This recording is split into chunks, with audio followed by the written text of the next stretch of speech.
Hi, this is Chris from the Stephanie Miller Show. Please enjoy this exclusive clip from Political Voices Network. There's so much criminality. We have to remember, Glenn, this is the case that he was convicted on 34 counts by a jury of his peers already.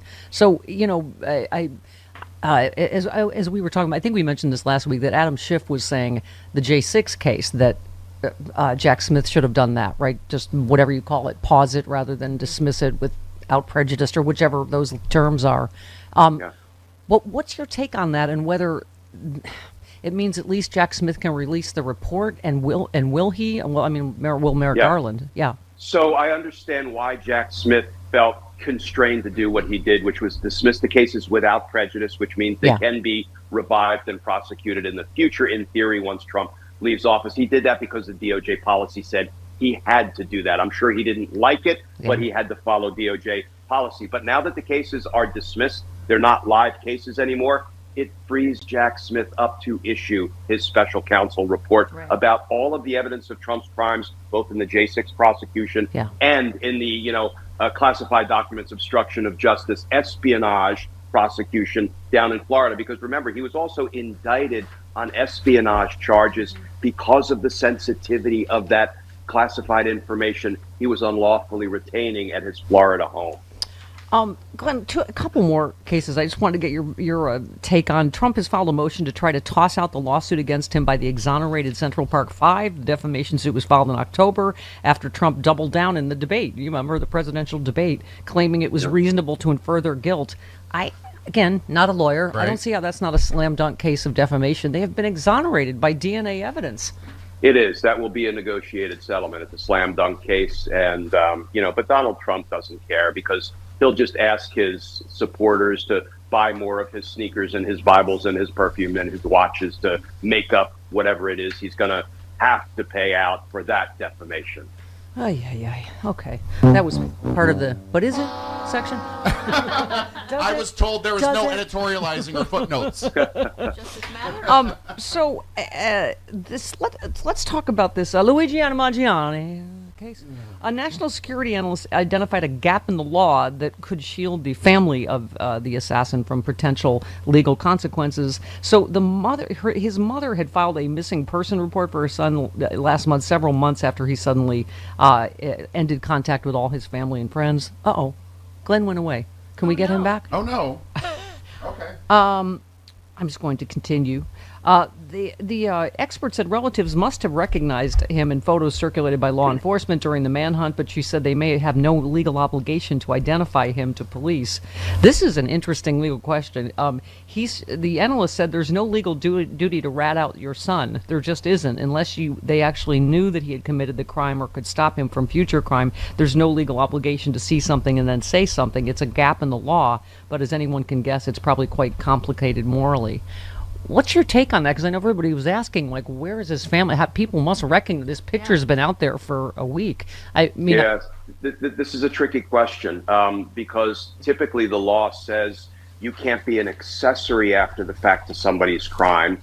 There's also an offense called misprision of a felony. You can't help cover up a crime that you know has been committed, but ordinarily there is no legal obligation for everybody to run to the police station or drop a dime, pick up a phone and say, hey, I need to provide information about the identity of somebody I believe committed a crime. It's the right thing to do. It's the moral thing to do. Of course, when it's a family member, the equities can be very challenging for everyone. But ordinarily we don't require, and thereby we don't penalize or punish people who don't pick up the phone and tell the police all day, every day about crimes that they know. Just only a Jersey guy would use the term drop a dime. I just think of someone in my family I could drop a dime like that on. Anyway. Oh, goodness. Bam. Well, Seth, we remember when calls at payphones, you had to put that dime in the payphone. That's where drop a dime came from. Absolutely. Snitches get stitches. But we talked to Frank Figluzzi, your cruising partner, not in a gay way, in an actual cruise for an actual cause that you did. Very handsome man. He is a very handsome man. He is. So are you. But we talked about the danger of copycats, and it's already there's a story in the this day today about a woman got denied a claim. She was on the phone with Blue Cross Blue Shield and said the phrases that were on the bullet casings and said you're next or whatever. Again, I don't know what the penalty is for making threats. She said, I don't own a gun and I wouldn't actually have done anything, but it does embolden people to say, like, the whole system's broken, so this justifies me to fill in the blank. Yeah, Steph, but we cannot get to a point where we're, all about eating the rich and doing whatever it is to the oligarchs that we think, they have coming. That is not the society we are. It is not the America we want. We have to fight them at the ballot box. We have to fight them in the courts. We have to fight them in Congress. On the beaches? On the beaches, yes. But we cannot take matters into our own hands because even if we have been, egregiously wronged by an insurance company, violence is never the way to deal with that. Right. Yeah. I will admit, on maybe just a couple of occasions, I have done the douchey things of I have a radio show and I might just want to chat about this. But that's not the same. That's not the same, is it? No, that's just douchey. Listen, for decades, Steph, you've used your platform to, expose abuse and corruption and hate and all of that, and you should keep doing it. Thank you. You should triple down on it. And we used it to expose bad internet I connections. use my superpowers for good mostly. I haven't talked about the egregious charges, Uber Eats charges. But anyway, let's not even get into it. I salute you, Steph. I salute you. All right, I salute you too, sir. Oh, hi. I just finished, I'm going to say, an 11 billion mile bike ride. And thank God I happen to have this magic potion with me, ASEA, as seen on the Stephanie Miller Show.